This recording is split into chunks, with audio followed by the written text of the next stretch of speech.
Hello friends, Kerala കാസിൻ്റെ മറ്റു പുതിയൊരു എപ്പിസോഡിലേക്ക് സ്വാഗതം. നമ്മളിപ്പോൾ നിൽക്കുന്നത് ഡൽഹിയിലാണ് കേട്ടോ. ഡൽഹിയിൽ പ്രാവശ്യം നമ്മൾ വന്നിട്ട് ഒക്ടോബർ മാസത്തിൽ നമ്മൾ വന്നിട്ട് നമുക്ക് ഓർഡറുള്ളൊരു വാഹനമായിരുന്നു C220D. നമ്മളങ്ങനെ ഒരു 1-2 വാഹനങ്ങളൊക്കെ പോയി നോക്കിയിട്ടുണ്ട്. ഇതിവിടെ ഒരു പാർട്ടിയുടെ കയ്യിൽ വീട്ടിൽ കിടക്കുന്ന വണ്ടിയാണ്. നമ്മളിപ്പോൾ അവരുടെ വീട്ടിൻ്റെ അവിടെയാണ് വന്നിട്ടുള്ളത്. അപ്പോൾ അതിൻ്റെ ഓണറാണ് നമ്മുടെ കൂടെ നിൽക്കുന്നത്. ഇപ്പോൾ നമുക്കൊരു ഏജൻറ്റ് പറഞ്ഞതാണ്. അവരുടെ കയ്യിൽ നിന്ന് നമ്മൾ മുമ്പും C-ക്ലാസ് എടുത്തിട്ടുണ്ട്. അപ്പോൾ ആ ഒരു വിശ്വാസത്തിൻ്റെ പുറത്ത് പുള്ളി ഡയറക്റ്റ് നമ്മൾ ഇങ്ങോട്ട് അയച്ചാണ്. അവൻ എത്ര ഹാമർ അടിച്ചിരുന്നതിൻ്റെ വിലയൊന്നും ഒന്നും തന്നെ വിട്ട് പറയുന്നില്ല. ഈ വാഹനം നമ്മൾ 2018 C220D ഡീസൽ BS6 വാഹനമാണ്. ഏകദേശം 73,000 കിലോമീറ്ററിൻ്റെ അടുത്താണ് ഓടിയിട്ടുള്ളത്. ഇതിന് അവർ ആസ്കിംഗ് പ്രൈസ് കൊടുത്തിരിക്കുന്നത് 22.25, അങ്ങനെ 23 അടുത്ത് എന്തൊക്കെയാണ് ഫേസ്ബുക്കിലും OLXിലൊക്കെ കൊടുത്തിരുന്നത്. ഞങ്ങളത് കണ്ടിട്ട് തന്നെയാണ് ഇവിടെ വന്നിട്ടുള്ളതും. അപ്പോൾ നമ്മൾ അവരെ വിളിച്ചിരുന്നു. പക്ക പ്രോപ്പർ സർവീസ് ഹിസ്റ്ററി കാര്യങ്ങളൊക്കെ ഉണ്ടെന്ന് പറഞ്ഞു. വേറെ മേജർ ആക്സിഡൻറ്റോ റീപ്ലേസ്മെൻറ്റോ കാര്യങ്ങളോ തന്നെ കണ്ടിട്ടില്ല. ചെറിയ ലെവലിൽ റീപെയിൻറ്റും കാര്യങ്ങളൊക്കെ ഞങ്ങൾ നോക്കിയപ്പോൾ കണ്ടിട്ടുണ്ടായിരുന്നു. അപ്പോൾ ഈ ഒരു വണ്ടിയാണ് നമ്മൾ നമ്മുടെ കസ്റ്റമർക്ക് വേണ്ടിയിട്ട് ചെക്ക് ചെയ്യാൻ വേണ്ടി പോകുന്നത്. ഞാൻ ജസ്റ്റ് നിങ്ങൾക്ക് വണ്ടി ഒന്ന് കാണിച്ചു തരാം. നമ്മളിപ്പോൾ ഇന്ന് നോക്കാൻ വന്നിട്ടുള്ളത് ഞാൻ പറഞ്ഞ പോലെ തന്നെ 2018 മോഡൽ C220D ആണ്. അവരിപ്പോൾ ഓടിച്ചുകൊണ്ടിരിക്കുന്ന വാഹനമായതുകൊണ്ട് വീട്ടിൽ പുറത്ത് തന്നെ മരത്തിൻ്റെ ചുവട്ടിലൊക്കെ കൊണ്ടുവന്ന് ഇങ്ങനെ പാർക്ക് ചെയ്തുകൊണ്ട് അത്യാവശ്യം കുഴപ്പമില്ലാത്ത പൊടിയും ചെളിയൊക്കെ നമുക്ക് വണ്ടിയിൽ കാണാം. വേറെ കാര്യമായ പരിക്കോ ഗ്ലാസ്സിൽ റീപ്ലേസ്മെൻറ്റും തന്നെ ഇല്ല. വശങ്ങൾ എന്തായാലും പ്രസൻ്റ്ലി നല്ലൊരു ക്വാളിറ്റി തന്നെയാണ് ഇരിക്കുന്നത്. അപ്പുറത്തെ റൈറ്റ് സൈഡ് നോക്കുന്ന സമയത്ത് ചെറിയ ലെവലിൽ റീപെയിൻറ്റും കാര്യങ്ങളൊക്കെ നമ്മൾ കണ്ടിട്ടുണ്ട്. ഇതൊരു ഡയറക്റ്റ് പാർട്ടിയുടെ വണ്ടിയാണ്, പക്ഷേ നമ്മളൊരു ഡീലറാണ് ഇങ്ങോട്ട് പറഞ്ഞു വിട്ടിട്ടുള്ളത്. അപ്പോൾ ആ ആൾ പറഞ്ഞതിൻ്റെ പുറത്ത് തന്നെ അവർ ആ ലെവലിലാണ് നമ്മളോട് തിരിച്ചിങ്ങോട്ടും റെസ്പോണ്ട് ചെയ്തുകൊണ്ടിരിക്കുന്നത്. കാര്യങ്ങൾക്ക് ചോദിക്കുന്നതിനൊക്കെ കൃത്യമായ മറുപടി കാര്യങ്ങൾ തരുന്നുള്ളൂ. ഇതിൻ്റെ ഇൻറ്റീരിയറൊക്കെ ഫേസ് ലിഫ്റ്റ് വന്ന മോഡലായതുകൊണ്ട് തന്നെ ഇൻറ്റീരിയറിലൊക്കെ അതിൻ്റെതായ ചേഞ്ചസും കാര്യങ്ങളും നമുക്ക് കാണാം. അത്യാവശ്യം നല്ലൊരു ക്വാളിറ്റി തന്നെയാണ് ഇൻറ്റീരിയർ വശങ്ങൾ ഇരിക്കുന്നത്. പ്രത്യേകിച്ച് സീറ്റോറും കാര്യങ്ങളൊക്കെ പറയുകയാണെങ്കിൽ നല്ലൊരു ക്വാളിറ്റി കാണിക്കാം. ഞാൻ പിന്നെ ഡീറ്റെയിൽ ആയിട്ട് നിങ്ങൾക്കൊന്ന് എടുത്ത് കാണിച്ചു തരാം. ഇതിപ്പോൾ ജസ്റ്റ് ഞാനൊന്നിങ്ങനെ കാണിച്ചു പോകുന്നുള്ളൂ. പുറകോശം തന്നെ അത്യാവശ്യം നല്ലൊരു വൃത്തി കാര്യങ്ങളൊക്കെ നമുക്ക് നോക്കിയിട്ട് കണ്ടിട്ടുണ്ട്. പ്രൂഫും അത്യാവശ്യം ക്വാളിറ്റി തന്നെയാണ് പ്രസൻ്റ്ലി ഇരിക്കുന്നത്. പിന്നെ ഒരു പോരായ്മ എന്ന് വേണമെങ്കിൽ പറയാവുന്നത് ബാക്ക് ടയർ ആവറേജ് ടയറാണ് നമ്മൾ നോക്കിയിട്ട് കണ്ടത്. ഫ്രണ്ട് ടയർ കുഴപ്പമില്ല, ഒരു 10-60% നമുക്ക് പറയാവുന്ന തരത്തിൽ തന്നെയാണ് ഫ്രണ്ട് ടയർ ഇരിക്കുന്നത്. പിന്നെ ഇതിൻ്റെ ഫ്രണ്ട് വശം കാണിച്ചുതരാം.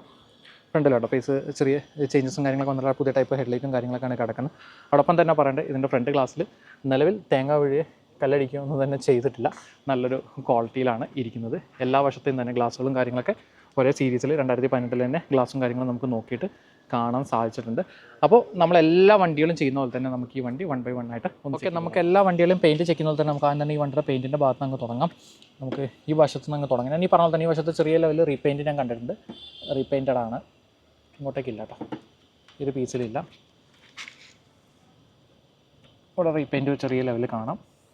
ഈ ഡോറ് റീപെയിൻ്റ് ആണ്, ഇല്ല അടിവശത്തില്ല. ഇവിടെ ചെറിയ ലെവലിൽ മൈന്യൂട്ടായിട്ട് കയറുന്നുണ്ട്.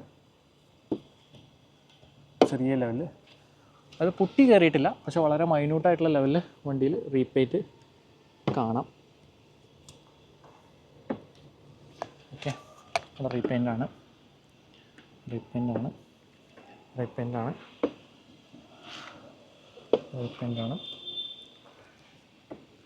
ഇതൊക്കെ ചെറിയ ലെവലിൽ റീപെയിൻറ്റ് കാണാം കേട്ടോ. ഇവിടെ ഉണ്ട്, റീപെയിൻ്റാണ്. നേരത്തെ നമ്മൾ നോക്കിയപ്പോഴേ നമുക്കൊരു ഡൗട്ട് തോന്നിയിരുന്നു. അവിടേക്ക് മേൽവശത്തേക്കില്ല, പക്ഷേ അടിവശത്തേക്ക് നമുക്ക് റീപെയിൻറ്റ് നോക്കിയിട്ട് കണ്ടിട്ടുണ്ട്. ഇവിടെയും ചെറിയ ലെവലിൽ റീപെയിൻറ്റ് കയറിയിട്ടുണ്ട്. റീപെയിൻ്റാണ്, പക്ഷേ ഡോറിലൊന്നും പേസ്റ്റിങ്ങോ കാര്യങ്ങളോ ഒന്നും തന്നെ പൊട്ടിച്ചിട്ടില്ല കേട്ടോ. നമ്മളിതൊക്കെ ചെക്ക് ചെയ്തിരുന്നു. അപ്പോൾ എന്താ വെച്ചാൽ ഓരോന്നോരോന്നായിട്ട് എടുത്തെടുത്ത് പെട്ടെന്ന് ഇങ്ങനെ വീഡിയോ സ്കിപ്പ് ചെയ്ത് കാണിക്കുന്നതുകൊണ്ടാണ് ഇങ്ങനെ കാണിച്ച് പോകുന്നത്. ഇവിടെ ഒന്നും തന്നെ ഇവിടെ കണ്ടോ, ഇവിടെയും വരെ റീപെയിൻറ്റ് വന്നിട്ടുണ്ട്. അനീഷൊന്ന് അടുത്ത് പിടിച്ച് കാണിച്ചടാം. ഇതുവരെ ഇവിടെ പുറത്തുനിന്ന് ലോക്കലായിട്ട് റീപെയിൻറ്റ് ചെയ്തിരിക്കുന്നത്. കാരണം ഇവിടെ നിന്ന് ഇങ്ങോട്ടുണ്ട്, വേറെ കളർ അവിടെ നിന്ന് അങ്ങോട്ട് വെച്ചിട്ടുണ്ട്. ചെറിയൊരു വ്യത്യാസം കാണുന്നുണ്ടോ? എന്നാൽ ഇവിടെ നോക്കി ഇങ്ങനെ വാല്യൂ ഒറിജിനലാണ്, വലിയ വ്യത്യാസമില്ല. പിന്നെ നമ്മൾ ഈ സൈഡൊക്കെ നമ്മൾ ഇളക്കി നോക്കിയായിരുന്നു. ഇവിടെയൊക്കെ ഇതിൻ്റെയൊക്കെ പഞ്ച് കാര്യങ്ങളൊക്കെ ഇതിൽ നിൽക്കുന്നുണ്ട്. ഇതിലൊന്നും തന്നെ റീപെയിൻറ്റോ കാര്യങ്ങളോ ഒന്നും തന്നെ കയറിയിട്ടില്ല. അത് നമ്മൾ കറക്റ്റായിട്ട് തന്നെ പ്രോപ്പറായിട്ട് ചെക്ക് ചെയ്തിരുന്നു. എക്സ്ട്രാ ചെറിയ ലെവൽ വളരെ മൈന്യൂട്ടായിട്ട് അവർ പെയിൻറ്റ് ടച്ച് ചെയ്തിട്ടുണ്ട്.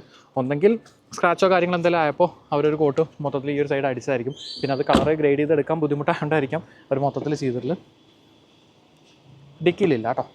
ഡിക്കി ഇതിൻ്റെ ഒറിജിനൽ പെയിൻ്റാണ്, ഒറിജിനലാണ്.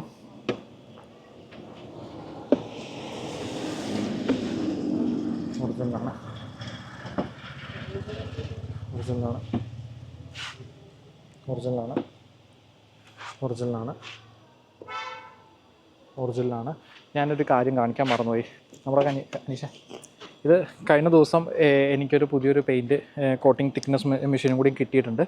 ഇത് നമ്മുടെ ഒരു സബ്സ്ക്രൈബർ എന്ന് പറഞ്ഞാൽ കഴിഞ്ഞ ദിവസം ഞാനൊരു ബ്ലാക്ക് ഫോർച്യൂണർ ഞാനൊരു കസ്റ്റമർക്ക് എടുത്ത് കൊടുത്തിരുന്നു. ആ ക്ലയൻറ്റ് പുറത്തായിരുന്നു, വിദേശത്താണ്. അപ്പോൾ പുള്ളി അവിടെ നിന്ന് വന്നപ്പോൾ എനിക്ക് ഗിഫ്റ്റായിട്ട് കൊണ്ടുവന്നതാണ് ഈ ഒരു എലക്കോമീറ്റർ കൊണ്ടുവന്നിട്ടുണ്ട്, പിന്നെ ഒരു OBD സ്കാനർ കൊണ്ടുവന്നിട്ടുണ്ട്, കൂടാതെ ഒരു എൻഡോസ്കോപ്പി ക്യാമറയും നമുക്ക് വേണ്ടിയിട്ട് പുള്ളി പുതിയത് അവിടെ നിന്ന് മേടിച്ച് ഗിഫ്റ്റ് ചെയ്തിരുന്നു. അത്യാവശ്യം കുഴപ്പമില്ലാത്തൊരു റിസൾട്ടുള്ളൊരു സാധനം തന്നെ കേട്ടോ. ഞാൻ നോക്കിയിട്ട് ചെക്ക് ചെയ്തപ്പോൾ എനിക്ക് ഇഷ്ടപ്പെട്ടു. പിന്നെ ഞാൻ എപ്പോഴും യൂസ് ചെയ്യുന്ന സാധനം എൻ്റെ കയ്യിൽ ഉള്ളതുകൊണ്ടാണ് ഞാനത് എടുക്കാതിരുന്നത്. അപ്പോൾ അത് തന്നത് ആ വിപിൻ എന്ന് പറയുന്ന ഒരു ചേട്ടനാണ്. ആ ചേട്ടൻ എന്തായാലും പ്രത്യേകം ഒരു താങ്ക്സ്. കാരണം നമ്മൾ വണ്ടി എടുത്ത് കൊടുത്ത് നല്ലൊരു വണ്ടി എടുത്ത് കൊടുത്തതിൻ്റെ സന്തോഷം കൊണ്ടായിരിക്കും പുള്ളി തന്നത്. അപ്പോൾ നമ്മളിത് വെച്ച് ചെക്ക് ചെയ്യുന്നുണ്ട്, കറക്റ്റ് വാല്യൂ തന്നെയാണ് കിടക്കുന്നത്. ഇതിനകത്ത് റീപെയിൻറ്റോ കാര്യങ്ങളൊന്നും തന്നെ ഇല്ല. ഓക്കെ, ഇല്ല, ഇതിലില്ല കേട്ടോ, റീപെയിൻ്റ് ഇല്ല. നമ്മൾ നോക്കിയായിരുന്നു, കുറച്ച് സ്പേസയുടെ കുറവാണ്. ഇത് ഒറിജിനൽ പെയിൻ്റാണ്, ഒറിജിനൽ വാല്യൂവാണ്, ഒറിജിനലാണ്. ഇതിനകത്ത് നമുക്ക് മെറ്റീരിയൽ ഏതാണെന്ന് പോലും അറിയാൻ പറ്റും. ഇതിനകത്തും പറ്റും, പക്ഷേ ഇതിനകത്ത് എടുത്ത് കാണിക്കും. നമ്മൾ നോക്കുന്നത് ഇരുമ്പാണോ സ്റ്റീലാണോ തകിടാണോ എന്താണോ എന്നുള്ളതൊക്കെ നമുക്ക് ഇതിനകത്ത് അറിയാൻ സാധിക്കും. കറക്റ്റാണ്, കറക്റ്റ് വാല്യൂ ആണ്. No repaint. ചെറിയ ചെറിയ മൈന്യൂട്ട് സ്ക്രാച്ചസും കാര്യങ്ങളും നമുക്ക് കാണാം. ഇത്രയും വർഷം അവർ യൂസ് ചെയ്തല്ലേ, അതിൻ്റെതായ വളരെ മൈന്യൂട്ടായിട്ടുള്ള ഇത് നമുക്ക് കാണാമെന്നുള്ളൂ. എല്ലാം മേജറായിട്ടുള്ളതൊന്നുമില്ല. പിന്നെ ഈ പറഞ്ഞ പോലെ തന്നെ ഈ മരത്തിൻ്റെ വീട്ടിലൊക്കെ ഇങ്ങനെ വണ്ടി ഇടുന്നതുകൊണ്ട് അതിൻ്റെതായ ഇതൊക്കെ നമുക്ക് കാണാം. ചളിയും പൊടിയൊക്കെ വണ്ടിക്കകത്തുണ്ട്. ഒറിജിനൽ പെയിൻ്റാണ്. നമുക്ക് ഈ പറഞ്ഞ പോലെ തന്നെ എനിക്ക് അപ്പുറത്തെ ആ ഒരു സൈഡിൽ മാത്രമാണ് റീപെയിൻറ്റ് കണ്ടിട്ടുള്ളൂ. അവിടെ ഞാൻ പറഞ്ഞ പോലെ തന്നെ നമുക്കൊന്ന് ജസ്റ്റ് ഒന്നും കൂടി ഇതും കൊണ്ടും കൂടി ഒന്ന് ചെക്ക് ചെയ്ത് കാണിക്കാം. ആണോ, റീപെയിൻ്റാണ്. നമുക്കൊരു 330 ആ റേഞ്ചൊക്കെ വാല്യൂ കയറുന്നുണ്ട്. ഇവിടെ ഒന്നും ഇല്ല കേട്ടോ, വളരെ മൈന്യൂട്ടായിട്ടുള്ളൊരു പെയിൻറ്റ് ഇത് കയറിയിട്ടുള്ളൂ. പക്ഷെ റീപെയിൻ്റാണ്. ഓക്കെ, റീപെയിൻറ്റഡാണ്. ഇനി വണ്ടിയുടെ എഞ്ചിൻ റൂം കാര്യങ്ങളും കൂടി ഒന്ന് കാണിച്ചു തരാം നിങ്ങൾക്ക്.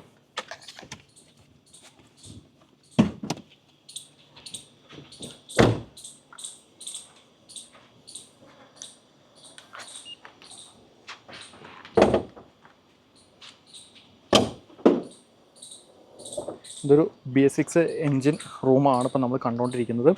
പ്രസൻ്റ്ലി ഇതിൻ്റെ എന്താ പറയുക, ഫുള്ളി കവേർഡാണ്. നമുക്ക് ഈ കവറും ഇതൊക്കെ എടുത്ത് നമുക്ക് ഫുള്ളായിട്ടൊന്ന് ചെക്ക് ചെയ്യാം. എടുത്ത് പറയേണ്ട ഒരു കാര്യം, ഇവിടെയും പേസ്റ്റിങ്ങോ കാര്യങ്ങളോ അങ്ങനത്തെ ഒന്നും തന്നെ പൊട്ടിച്ചിട്ടില്ല. പുറമെന്ന് നമ്മൾ നോക്കിയിട്ട് ഓയിൽ ലീക്കും ഞാൻ കണ്ടിട്ടില്ല. പിന്നെ നമുക്ക് ഞാൻ പറഞ്ഞ പോലെ തന്നെ ഡീറ്റെയിൽ ആയിട്ട് നമ്മൾ ചെക്ക് ചെയ്യുന്ന പോലെ എല്ലാ തരത്തിലുള്ള ചെക്കപ്പുകളും കാര്യങ്ങളും നമുക്ക് ഇവിടെയും ചെയ്യേണ്ടതായിട്ടുണ്ട്. അപ്പോൾ ചില കാര്യങ്ങളൊന്നും നമ്മളെന്താ പറയുക വീഡിയോയിൽ കാണിക്കുന്നില്ല എന്നുള്ളൂ. നമ്മളതൊക്കെ നോക്കാറുണ്ട്, നമ്മൾ കസ്റ്റമറോട് പറഞ്ഞു കൊടുക്കാറുണ്ട്, വ്യക്തമായിട്ട് നമ്മൾ പറഞ്ഞു കൊടുക്കാറുണ്ട്. ദൈവം അനുഗ്രഹിച്ച് ഇന്നവരെ നമ്മൾ പറഞ്ഞതിൻ്റെ അപ്പുറം ഒരു പണിയോ കാര്യങ്ങളോ അല്ലെങ്കിൽ നമ്മൾ എക്സ്പെക്ട് ചെയ്യാത്തതിൻ്റെ അപ്പുറം ഒരു പണിയോ കാര്യങ്ങളോ നമുക്ക് കിട്ടിയിട്ടുമില്ല എന്നുള്ളതാണ് വാസ്തവം. അത് ചിലതൊക്കെ നെറ്റിലും ബോൾട്ടും ഓടുന്ന കാര്യമില്ല, അതിൻ്റെതായ ഇതൊക്കെ ഉണ്ടാവും. ഇവിടെയൊക്കെ കറക്റ്റായിട്ട് ഒരേ വാല്യൂ തന്നെയാണ് കേട്ടോ കാണിക്കുന്നത്. ഓക്കെ, ഇവിടെ ഒന്നും റീപെയിൻറ്റോ കാര്യങ്ങളോ തന്നെ കയറിയിട്ടില്ല. എല്ലാ പേസ്റ്റിങ് കാര്യങ്ങളൊക്കെ അതുപോലെ തന്നെ നിലക്കുന്നുണ്ട്. കവറ്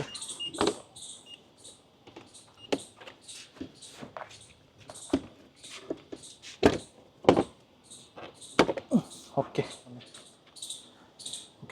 ഈ എഡ്ജ് റൂം അത്യാവശ്യം നല്ല ഡ്രൈ ആയിട്ട് തന്നെയാണ് ഇരിക്കുന്നത്. അങ്ങനെ മേജറായിട്ടുള്ള ഓയിൽ ലീക്കോ കാര്യങ്ങളൊന്നും തന്നെ കാണുന്നില്ല. ഇവിടെ ഈ ഒരു എയർ ഫിൽറ്ററിൻ്റെ ചെറിയൊരു ഇതുണ്ട്, ചെറിയൊരു ഓയിലടിച്ച പോലെ ഒരു ചളി ഇതൊക്കെ കാണുന്നുണ്ട്.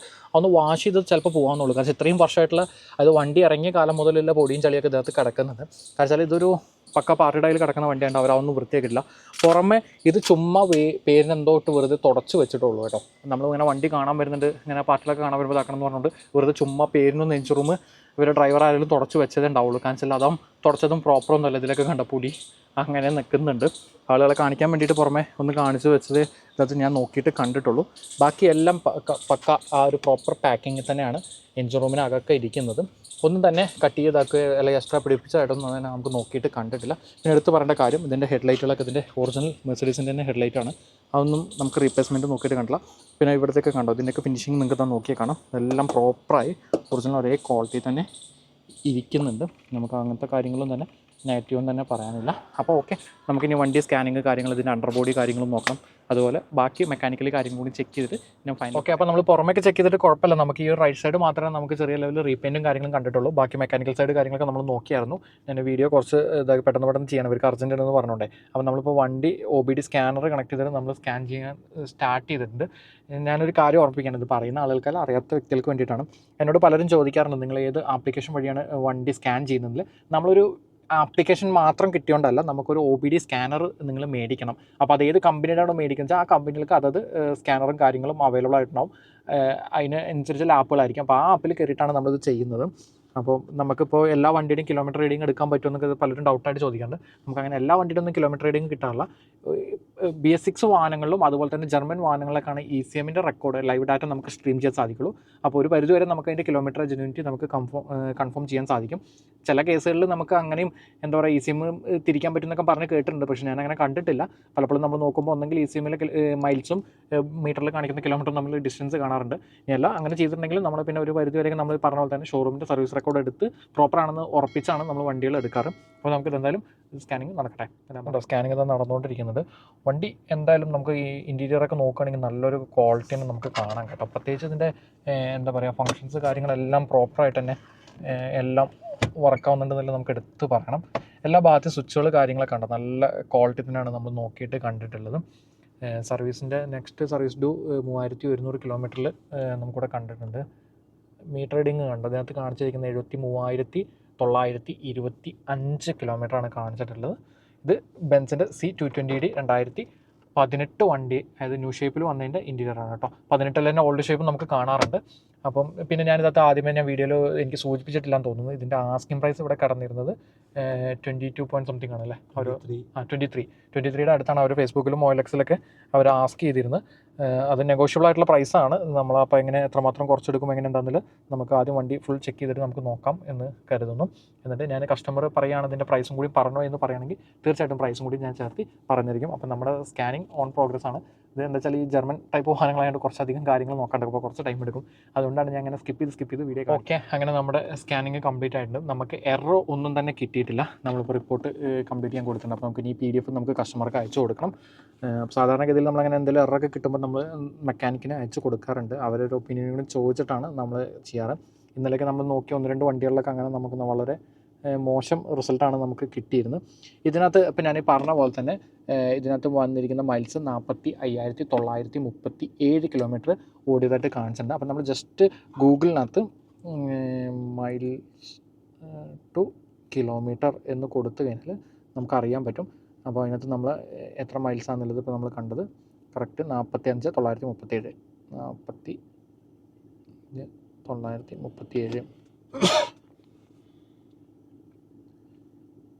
73,928 കിലോമീറ്റർ പറഞ്ഞിട്ടുള്ളത്. 73,925 കറക്റ്റ് കിലോമീറ്റർ തന്നെയാണ് നമുക്ക് കിട്ടിയിട്ടുള്ളത്. വേറെ കിലോമീറ്റർ കാര്യങ്ങളപ്പോൾ തിരിക്കാനുള്ള സാധ്യത കുറവാണ്. പിന്നെ ഇനി നമുക്ക് ഈ വണ്ടിയുടെ സർവീസ് ഹിസ്റ്ററി എടുപ്പിക്കണം കേട്ടോ. അത് നമുക്ക് ആദ്യം കസ്റ്റമർ നമ്മൾ പ്രൈസ് കൊണ്ടൊക്കെ സംസാരിച്ച് ഓക്കെ ആണ് എന്നുണ്ടെങ്കിൽ മാത്രം നമുക്കിതിൻ്റെ സർവീസ് ഹിസ്റ്ററി എടുക്കാനുള്ള ഓപ്ഷൻ അവൈലബിൾ ആണ്. അതിന് ചെറിയൊരു പേയ്മെൻറ്റും കാര്യങ്ങളും വരുന്നുണ്ട്. അപ്പോൾ അത് അവർ പേ ചെയ്യുന്നുണ്ടെങ്കിൽ നമ്മളതിൻ്റെ സർവീസ് ഹിസ്റ്ററി കാര്യങ്ങൾ എടുപ്പിക്കുന്നതായിരിക്കും. അപ്പോൾ നമുക്ക് ഇനി പറഞ്ഞ പോലെ തന്നെ നമുക്ക് വണ്ടി ഒന്ന് ടെസ്റ്റ് ഡ്രൈവ് ചെയ്ത് നോക്കണം. ഇവിടെ നിന്ന് ഇറക്കി ഒന്ന് ടെസ്റ്റ് ഡ്രൈവ് ചെയ്ത് ഈ വണ്ടിയുടെ ബാക്കി കാര്യങ്ങൾ കൂടി ഒന്ന് ചെക്ക് ചെയ്ത് ഞാൻ പറയാം. ഓക്കെ, അങ്ങനെ നമ്മൾ നമ്മുടെ ബെൻസ് ഡെലിവറി എടുക്കാൻ വേണ്ടിയിട്ട് വന്നിരിക്കുകയാണ് കേട്ടോ. അപ്പോൾ അതിൻ്റെ സർവീസ് ബുക്ക് കാര്യങ്ങൾ സെക്കൻഡ് കീ ഇതൊക്കെയാണ് ഇപ്പോൾ അവർ നമുക്ക് ഇവിടുന്ന് തന്നിട്ടുള്ളത്. ബാക്കി ഇനി നമുക്ക് വേണ്ട RC ബുക്ക് കാര്യങ്ങളൊക്കെ ഒന്ന് ചെക്ക് ചെയ്യണം.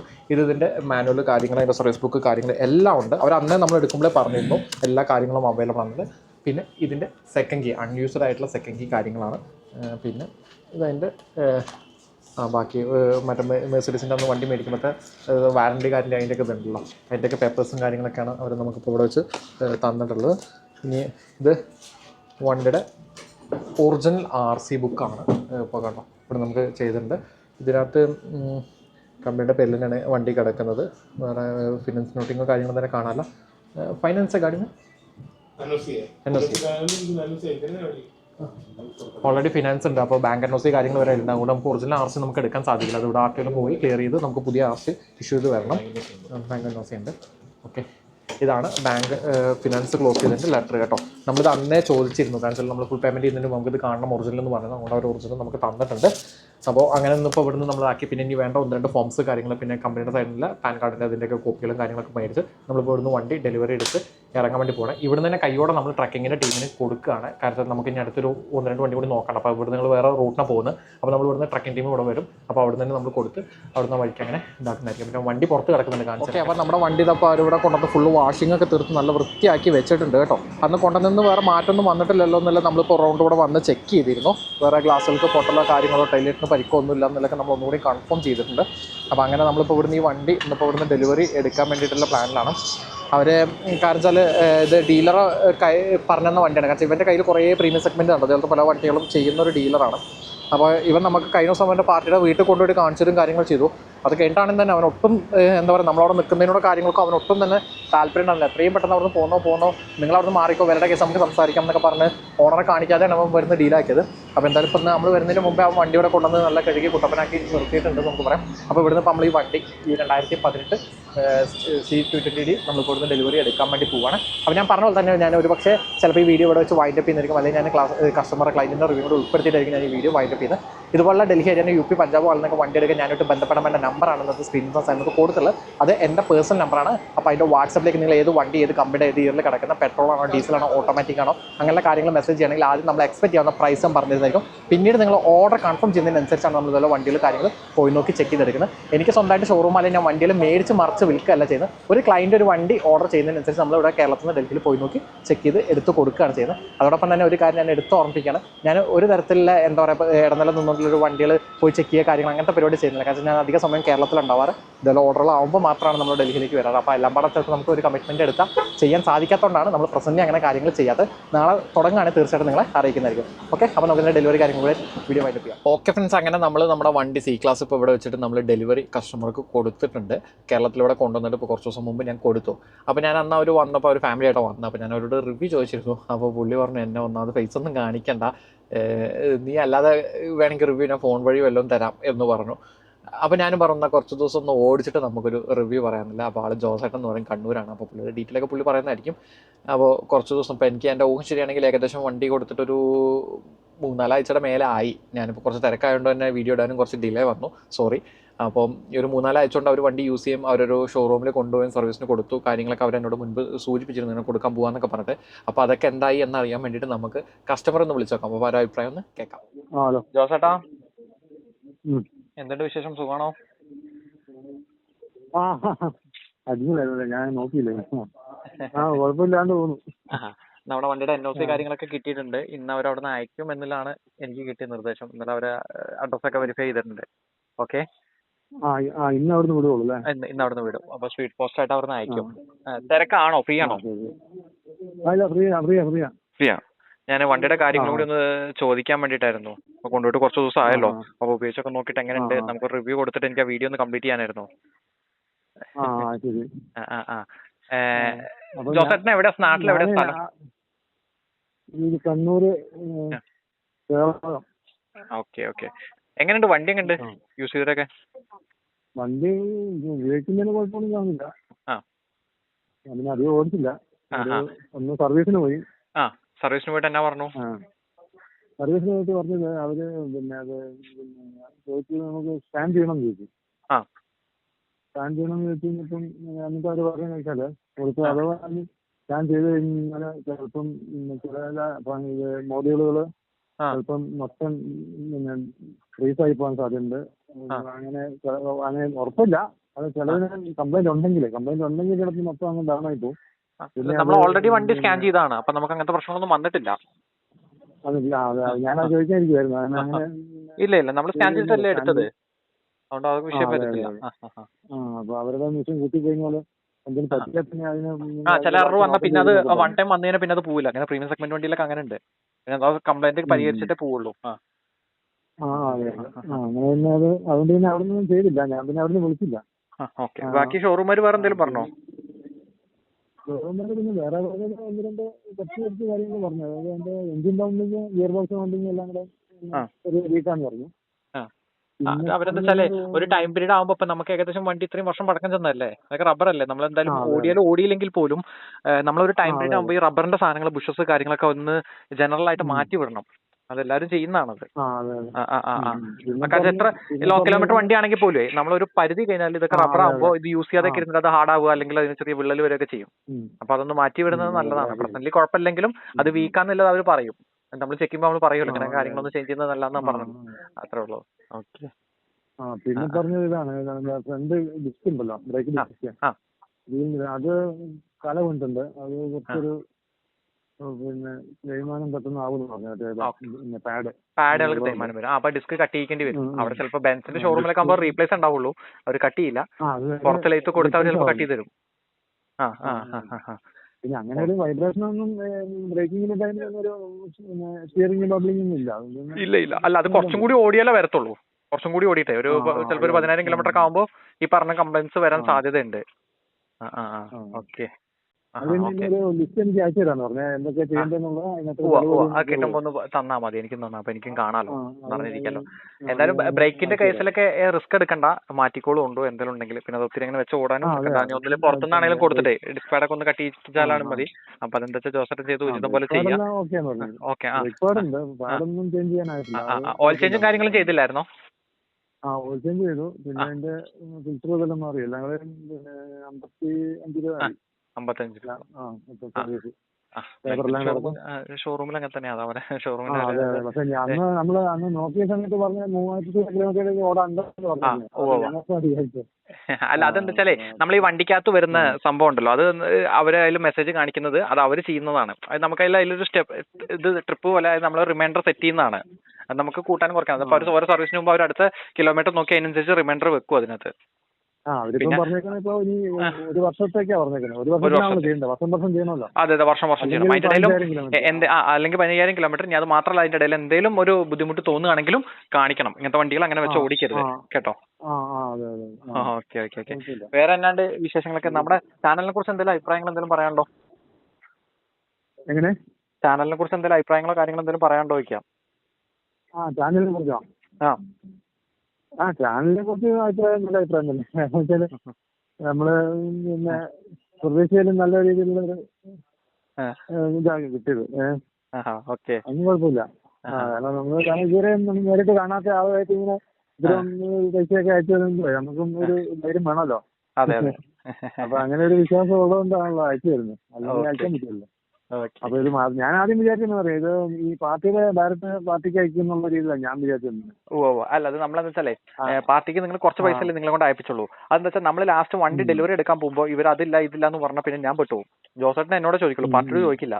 നിന്നോടല്ലേ ഞാൻ പറഞ്ഞു, നീ ആ പേപ്പർ തന്നില്ലല്ലോ, ഈ പേപ്പർ തന്നില്ലല്ലോ. ഇപ്പൊ കണ്ട NOC അടക്കം നമുക്ക് ജോസേട്ടന്റെ കൈ കിട്ടിയില്ലേ. ആ ലെവലിൽ നമുക്ക് സെറ്റ് ചെയ്യാൻ പറ്റുമല്ലോ, സിമ്പിൾ ആയിട്ട്, വളരെ പെട്ടെന്ന്. അപ്പോൾ അതെന്ന് വെച്ചാൽ നമ്മുടെ കയ്യിലൊരു പിടുത്തമില്ലെങ്കിൽ പിന്നെ ഞങ്ങൾക്കും അവിടെ പോയി സംസാരിക്കാൻ പറ്റില്ല.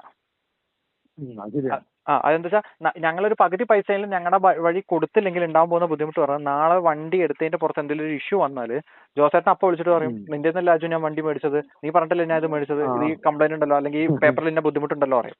ഞങ്ങൾ ഇതേ ഏജന്റ് അടുത്ത് പോകുമ്പോൾ പറയും, നീ അല്ലല്ലോ എനിക്ക് കാശ് തന്നത്. കച്ചറ അയക്കാൻ അവൻ പറയുന്ന ഡയലോഗാണ്, നീ അല്ലല്ലോ എന്റെ അടുത്ത് വണ്ടി മേടിച്ചതിനോട് വരാൻ പറയുന്നു പറയും. അപ്പൊ പിന്നെ നിങ്ങൾ ഇവിടുന്ന് കാശ് മുടക്കി ചെല്ലാൻ പറയും. അതിപ്പോ നമ്മളവിടെ മുമ്പ് ഞങ്ങൾക്ക് അങ്ങനെ അനുഭവം ഉണ്ടായിട്ടുണ്ട്. അത് നമ്മളൊരു വണ്ടി മേടിച്ചിട്ട് അവരെ RC ബുക്ക് അവരതിൽ നിന്ന് മിസ്സായി. അത് എന്റെ കൂടെ പാർട്ടി ഉണ്ടായിരുന്നു, അതാ രസം. ഞാൻ മാത്രമല്ല, എന്റെ കൂടെ കസ്റ്റമർ ഉണ്ടായിരുന്നു. അപ്പോൾ RC അന്ന് ആളെന്നെ അവിടുന്ന് ഫോട്ടോസ്റ്റാറ്റ് പയ്യനെ വിട്ട് എടുപ്പിച്ചുകൊണ്ട് പോകുന്നു. അതിന്റെ പൈസ വരെ ഈ പാർട്ടിയുടെ നിന്ന് മേടിച്ചിട്ടുണ്ട്.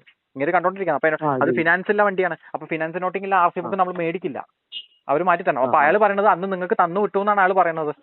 ആള് തർക്കിക്കുക. ഞാനവിടെ പോയപ്പോ ഞങ്ങളോട് കച്ചറ കൂടി ഞങ്ങളെ ഇറക്കി വിട്ടു, പോലീസുകാരൊക്കെ വിളിച്ചു വരുത്തി. അപ്പൊ പോലീസുകാരും പറഞ്ഞതെന്ന് വെച്ചാൽ നിങ്ങളെ ഏജന്റുമാരാണ്, ഇതെല്ലാമാണ് വണ്ടി മേടിച്ചത്, നീ അല്ലല്ലോ വണ്ടിക്ക് പൈസ കൊടുത്തത്, വണ്ടി വാങ്ങിയോണ്ട് വരാൻ പറയാം, അപ്പൊ നമുക്ക് സംസാരിക്കാന്ന് പറഞ്ഞു. കാരണം അത് അവരുടെ സൈഡ് പറയുള്ളൂ ഓട്ടോമാറ്റിക്കലി. പിന്നെ കസ്റ്റമർ വിളിച്ച് ചൂടാവുകയും കാര്യങ്ങളും അവിടുന്ന് ഒരു വക്കീൽ വരും. വക്കീൽ എന്നിട്ട് ഈ കസ്റ്റമർ അഫിഡവിറ്റ് എഴുതി കൊടുത്തിരിക്കുക, അതായത് ഞാൻ വന്ന് ചോദിച്ചാൽ ഈ കാര്യങ്ങൾ ചെയ്തു കൊടുക്കണം എന്ന് പറഞ്ഞത്. അങ്ങനെ പറഞ്ഞ് അവിടെ പോയി കച്ചറ കൂടിയിട്ടാണ് പിന്നെ നമ്മൾ ഇതിന്റെ RC ഓണറെ വിളിച്ച് 9,000 രൂപ എന്നിട്ട് കൊടുത്തിട്ടാണ് RC ഡ്യൂപ്ലിക്കേറ്റ് അവരെടുത്ത് കൊടുത്തത്. പക്ഷെ ഒത്തിരി ബുദ്ധിമുട്ടാക്കി നമുക്ക്.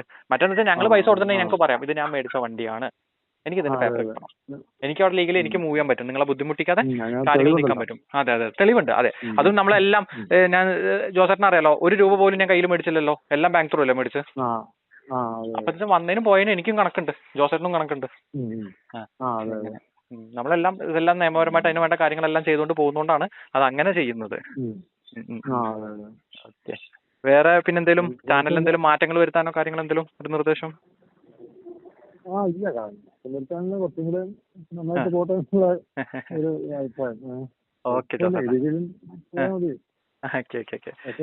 ഓക്കെ ജോസേട്ടാ, അപ്പൊ ഞാൻ എന്തായാലും ഇന്ന് വീഡിയോ പോസ്റ്റ് ചെയ്യുന്നതായിരിക്കും. ഞാൻ അതിന്റെ വീഡിയോയുടെ ലിങ്ക് അയച്ചത് കേട്ടോ. നിങ്ങളിപ്പോ കേട്ടല്ലോ, ഇതാണ് നമ്മുടെ കസ്റ്റമർ റിവ്യൂ. ഞാൻ ഇതിനകത്ത് പ്രൈസ് അവർ പുറത്ത് പറയണ്ടെന്ന് പറഞ്ഞുകൊണ്ടാണ് കേട്ടോ ഞാൻ അതിനകത്ത് ഉൾപ്പെടുത്താതിരുന്നത്. സോറി. പലരും നമ്മളോട് ഇങ്ങനെ എപ്പോഴും ആവശ്യപ്പെടുന്ന ഒരു കാര്യമാണ്. നിങ്ങൾ വീഡിയോ ചെയ്യുമ്പോൾ അതിനകത്ത് ഒരു പ്രൈസും കൂടി ഉൾപ്പെടുത്തുന്നില്ല. ഈ വാഹനത്തിനൊക്കെ അവർ ചോദിച്ചിരിക്കുന്ന ആസ്കിങ് പ്രൈസ് നമ്മൾ വീഡിയോയ്ക്കകത്ത് കൊടുത്തിട്ടുണ്ട്. ഓക്കെ, അപ്പോൾ ഇതേപോലുള്ള വാഹനങ്ങൾക്ക് എന്ത് വിലയാവും എന്നറിയാൻ നിങ്ങൾ എൻ്റെ അടുത്ത് വാട്സപ്പിനകത്തൊന്നും ബന്ധപ്പെട്ടാൽ മതി. അപ്പോൾ ഞാൻ ആദ്യം എക്സ്പെക്ട് ചെയ്യുന്ന പ്രൈസ് ഞാൻ പറഞ്ഞുതരാം. പിന്നീട് നിങ്ങൾ ഓർഡർ കൺഫേം ചെയ്യുന്നതിനനുസരിച്ച് ഞാനിതല്ല കേരളത്തിൽ നിന്ന് ഡൽഹിയിൽ പോയി നോക്കി ചെക്ക് ചെയ്ത് നിങ്ങൾക്ക് വണ്ടി എടുത്തിരുന്നില്ല. എനിക്ക് സ്വന്തമായിട്ട് ഷോറൂമോ അല്ലെങ്കിൽ ഞാൻ വണ്ടികൾ മേടിച്ച് മറച്ച് വിൽക്കുന്നില്ല. ഒരു ക്ലയൻറ്റ് ഒരു വണ്ടി വേണമെന്ന് പറഞ്ഞാൽ ഇപ്പോൾ ഓർഡർ കൺഫേം ചെയ്ത് ഓർഡർ പ്ലേസ് ചെയ്യുന്നു, അതിനനുസരിച്ച് നമ്മൾ ഇവിടുന്ന് പോയി നോക്കി ചെക്ക് ചെയ്ത് എടുത്ത് കൊടുക്കുകയാണ് ചെയ്യുന്നത്. അതുപോലെ തന്നെ ഞാൻ ഡൽഹിയിൽ സ്ഥിരതാമസമുള്ള ഒരു വ്യക്തിയല്ല. അതുകൊണ്ട് തന്നെ നിങ്ങളിപ്പോൾ ഏതെങ്കിലും വണ്ടിയൊക്കെ ഫൈൻഡ് ചെയ്തിട്ട് അവിടെ പോയി അതൊന്ന് ഇൻസ്പെക്ട് ചെയ്യാവോ അല്ലെങ്കിൽ അതൊന്ന് ചെക്ക് ചെയ്തെടുത്ത് തരുമെന്ന് ചോദിച്ചാൽ നമ്മളിപ്പോൾ പ്രസൻ്റ്ലി അങ്ങനെ ഒരു സർവീസ് ചെയ്യുന്നില്ല. അതിന് 1-2 പ്രായോഗികമായ ബുദ്ധിമുട്ടുകൾ പറഞ്ഞാൽ ഞാൻ അധികം ചിലപ്പോൾ ഇവിടെ കേരളത്തിലായിരിക്കും. അപ്പോൾ നിങ്ങൾ പറഞ്ഞ ഒരു സമയത്ത് പീരീഡിൽ എനിക്ക് അവിടെ എത്താൻ പറ്റുന്നില്ല. പിന്നെ ഞാൻ ഇവിടെ കേരളത്തിൽ നിന്ന് ഡൽഹിയിലേക്ക് പോകുമ്പോൾ തന്നെ നമുക്ക് വ്യക്തമായ ഒരു പ്ലാൻ ഉണ്ടാവും. ഇന്ന വണ്ടികൾ എടുക്കണം, ഇന്ന വണ്ടികൾ കാണണം, ഇത് ചെയ്യണം എന്നൊക്കെ. അപ്പോൾ അങ്ങനെ ഒരു പ്ലാനോട് കൂടി പോകുമ്പോൾ ചിലപ്പോൾ അതിൻ്റെ ഒരു ടൈം പീരീഡിൽ നമുക്ക് അങ്ങോട്ടും ഇങ്ങോട്ടും മാറാൻ സാധിക്കില്ല. ചില സമയത്തൊക്കെ ക്ലയൻസ് ഒക്കെ വണ്ടി എടുക്കാൻ വേണ്ടി എൻ്റെ കൂടെ വരാറൊക്കെ. അപ്പോൾ അവരോട് നമ്മൾ ഓൾറെഡി ഒരു കമ്മിറ്റ്മെൻറ്റ് വെച്ച് പറഞ്ഞിട്ട് പിന്നെ അത് മാറ്റി ചേഞ്ച് ചെയ്ത് പറയാൻ പറ്റാത്തതുകൊണ്ടാണ് നമ്മൾ അങ്ങനത്തെ കാര്യങ്ങൾ ഇപ്പോൾ പ്രസൻറ്റിൽ ചെയ്യാത്തത്. അപ്പോൾ അങ്ങനെയുള്ള 1-2 കാര്യങ്ങൾ പറഞ്ഞുള്ളൂ. ഇതേപോലെ തന്നെ ഡൽഹി, ഹരിയാന, UP, പഞ്ചാബ് ആണെന്നൊക്കെ വണ്ടി എടുക്കാൻ നിങ്ങൾ ആഗ്രഹിക്കുന്നുണ്ട്, ഞാനായിട്ട് ബന്ധപ്പെടാൻ വേണ്ട നമ്പറാണ് പിന്നെ അത് വീഡിയോക്കകത്ത് സെൻറ്റത്ത് കൊടുത്തിട്ടുള്ളത്. അത് എൻ്റെ പേഴ്സണൽ നമ്പറാണ്. അപ്പോൾ അതിൻ്റെ വാട്സപ്പിലേക്ക് നിങ്ങൾ ആദ്യം ഏത് കമ്പനിയുടെ ഏത് മോഡൽ കിടക്കുന്ന ഏത് വണ്ടി എന്നുള്ളത് നിങ്ങൾ മെസ്സേജ് ചെയ്യുക. മെസ്സേജ് ചെയ്യുമ്പോൾ നിങ്ങൾ പ്രത്യേകം ശ്രദ്ധിക്കേണ്ടത്, ഇപ്പോൾ ഒരു വണ്ടിയുടെ ഒരു മോഡൽ പറയുന്ന സമയത്ത് അത് ഏത് ഇയറിലുള്ളതാണ്, പെട്രോൾ ആണോ, ഡീസൽ ആണോ, 4x4 ആണോ, 4x2 ആണോ, ഓട്ടോമാറ്റിക് ആണോ, മാനുവൽ ആണോ, പെട്രോൾ ആണോ, അങ്ങനെ എല്ലാ കാര്യങ്ങളും നിങ്ങൾ വ്യക്തമായിട്ട് പറഞ്ഞാൽ ഞാൻ അതിന് ആദ്യം തന്നെ എക്സ്പെക്ട് ചെയ്യാവുന്ന പ്രൈസ് റേഞ്ച് ഞാൻ പറഞ്ഞുതരും. പിന്നീട് നിങ്ങൾ എനിക്ക് ഓർഡർ കൺഫേം ചെയ്ത് തരുന്നതിനനുസരിച്ചാണ് നമ്മളിവിടെ കേരളത്തിൽ നിന്ന് ഡൽഹിയിൽ പോയി നോക്കി ചെക്ക് ചെയ്ത് വണ്ടികൾ എടുത്ത് തരുന്നത്. എനിക്കല്ലാതെ വേറെ പേഴ്സണായിട്ടുള്ള വാട്സപ്പ് ഗ്രൂപ്പുകളോ അല്ലെങ്കിൽ എന്താ പറയുക സോഷ്യൽ മീഡിയയിൽ ഒരു ഗ്രൂപ്പ് ഉണ്ടാക്കി ആയിക്കോട്ടെ സെല്ല് അങ്ങനത്തെ ഒരു പരിപാടിയില്ല. ഓരോ ക്ലയൻസിൻ്റെ ഓർഡർ ബേസ് ചെയ്ത് നമ്മൾ നോക്കി എടുത്ത് കൊടുക്കുന്നുള്ളൂ. അത് നമ്മൾ കൊടുക്കുന്ന വണ്ടികളുടെ തന്നെ പേപ്പർ കാര്യങ്ങളെല്ലാം ഇതിലും നമ്മൾ തന്നെ ഇതെല്ലാം ചെക്ക് ചെയ്ത് നോക്കി എടുത്ത് കൊടുക്കുന്നതായിരിക്കും. ഓക്കെ, അപ്പോൾ പിന്നെ ഞാൻ എപ്പോഴും സൂചിപ്പിക്കാറുണ്ട് എല്ലാ വീഡിയോയിലും ഞാനത് എടുത്ത് ഓർമ്മിക്കണം. നമ്മൾ ഇന്നോവ, ഇറ്റിയോസ് ലിവ, അതുപോലെ തന്നെ കൊറോള അൾട്ടിസ്, പിന്നെ ചെറുവാഹനങ്ങൾ ഇതൊന്നും നമ്മൾ ചെയ്യുന്നില്ല. ചിലത് ഇവിടെ ഇപ്പോൾ നല്ല വണ്ടികൾ കിട്ടാനില്ല, ചിലത് ഇവിടെ കിട്ടുമ്പോൾ നമുക്ക് പ്രൈസ് കൊണ്ട് ഒക്കാത്തതുകൊണ്ടാണ് നമ്മൾ അങ്ങനത്തെ വണ്ടികൾ കാര്യങ്ങൾ ചെയ്ത് നൽകാത്തത്. പ്രത്യേകിച്ച് ചെറുവണ്ടിയുടെയൊക്കെ കേസ് നോക്കുകയാണെങ്കിൽ ഇപ്പോഴത്തെ ഒരു സിറ്റുവേഷനിൽ ഞാൻ മനസ്സിലാക്കിയെടുത്തോളം അവിടെ പൊതുവെ വണ്ടിക്കൊന്നും വില കൂടുകയാണ് ചെയ്തില്ല. അപ്പോൾ ഈ വില കൂടിയ സാഹചര്യത്തിൽ നമ്മൾ അവിടെ പോയി ഈ ചെറുവണ്ടികളൊക്കെ എടുത്ത് ഇവിടെ കൊണ്ടുവന്ന് ഇവിടുത്തെ നമ്പറാക്കി വരുമ്പോഴേക്കും നിങ്ങൾക്ക് ചിലപ്പോൾ ഒരുപക്ഷെ ആ പറഞ്ഞതിലും പ്രൈസിൽ കുറഞ്ഞ് ഇവിടെ കേരള വണ്ടി കിട്ടാനുള്ള സാധ്യതയുണ്ട്. അതുകൊണ്ടാണ് നമ്മൾ അങ്ങനത്തെ വണ്ടികൾ ചെയ്യാത്തത്. പിന്നെ നിങ്ങൾ വില നോക്കുന്നില്ല, ഏതെങ്കിലും വണ്ടി കിട്ടിയാൽ മതി എന്ന് ഉദ്ദേശിക്കുന്ന ആളുകളാണ് എനിക്ക് എൻ്റെ കമ്മീഷൻ തരുമെന്ന് പറഞ്ഞാൽ തീർച്ചയായിട്ടും ഞാൻ മേടിച്ച് തരുന്നതായിരിക്കും. ഓക്കെ, അപ്പോൾ ഉടനെ അടുത്ത വീഡിയോ വരുന്നതായിരിക്കും. നമുക്ക് അടുത്ത വീഡിയോയിൽ വീണ്ടും കാണാം.